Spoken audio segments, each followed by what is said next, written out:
flat deck are often kind of ugly. It's Thoughtseize or Bust on turn 1, and then turn 2 is a kill spell or playing a 1/1 pack rat. If you can generate a big edge in those first 2 turns, that's often enough to beat mono black.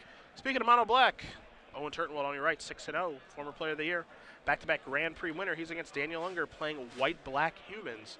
Here's a gray merchant from Turtenwald. We'll update you guys on the board position here as we are in game number 3. Desecration Demon and a gray merchant there for Turtenwald. Unger's side, he's got a Boros Elite, he's got a Banisher Priest, he's got a Daring Skyjack Mutavault among those lands. A couple cards in hand as well. Again, this is a deck that we saw Ben Stark make the top 4 of Grand Prix Dallas with. It's had a little bit of success in the Open Series circuit. We saw Vidianto Wajaya, play this deck at the Invitational and play it in a couple Open Series events as well to some cash finishes. So, pretty decent deck that we have here. And I know one thing that Ben said is he really likes this matchup against Mono Black now. Yeah, you actually have some removal spells that can check Desecration Demon, whereas with Boros you just have to work around it once it's in play. And it's also really nice to have a card like Zathard Necromancer against Mono Black, a deck that's full of removal. Turtenwald going to immediately jump in front of that Mutavault. The Battalion trigger on both the Elite and the Skyjack means that Turtenwald will take 6. So it looks like our score now is 8-5 in favor of Unger. See what Turtenwald can do now. He's got a Devour Flesh in his hand, and he's got a land, so he's gonna have to get a little bit tricky here because I might see a Devour Flesh targeting himself here. Yeah, especially since he has a Grey Merchant here that actually blocks a reasonable amount of what Daniel has in play. So he can play this game where Desecration Demon, Daniel may have to sack things to play around the threat of getting killed by Grey Merchant and whittle down his board a little bit that way. And if Daniel ever finds a way to assemble lethal, Owen can just Devour Flesh himself, gain a bunch of life, sacking the Desecration Demon. So Turtenwald, after drawing his card, again, his hand right now is Devour Flesh and a Swamp. He says, Desecration Demon trigger, let's put it on the stack. What do you want to do?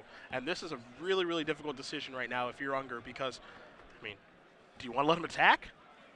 I'm going to go down to 2 and then I die to another Grey Merchant? That is that a risk that you'd be willing to take? I would here because I don't think you're beating another Grey Merchant here anyway. Okay. Just, Owen's actually in a position if he has another Grey Merchant that he could just start attacking with the Grey Merchant. Sure. And killing him that way. So I think Daniel's odds of being able to beat Grey Merchant are so low here that I would just ignore its presence. And I think Daniel said that's fine. You can attack if you'd like to. Of course, you have to also remember if you're an Unger seed, just think about who you're playing against here. Yep. You're playing against one of the best players in the world right now, sitting at 6-0. Your decisions are magnified at this point. Yeah, camera's on. This is no small match. Yep. Now Owen deciding what he wants to do with this demon. Yeah, tough decision here for Owen because I'm sure that he worked into the equation of, okay, if you're going to let me attack, I probably have to because I can only imagine you playing a creature in your first main phase and then sacrificing that creature that has Summoning Sickness, so I might as well get my 6 damage across. And that's what he's going to do. So Unger's going to go down to 2, so now it's 2-5. Turtenwald is probably going to hold that land and try to bluff a removal spell, and that's exactly what he's going to do and pass the turn back. So Unger quickly untaps. He's going to take a draw. And so now, if you're Unger, you have to go through the process of, all right, what can he have? As we see an attack here with everything. So a very hasty attack.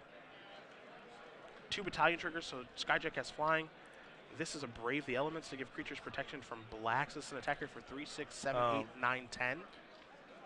And if Turtenwald sacrifices, if he Devour Flushes himself and sacrifices his Desecration Demon, he goes up to 11 down to 1. Yep. And so that's exactly what happens. How you see 3, 6, 7, 8, 9, 10. So if there's no chump blocker, if Daniel has no chump blocker in his hand, then Owen just... He just passes the turn back, so Turtenwald's going to quickly draw, attack, and that is it!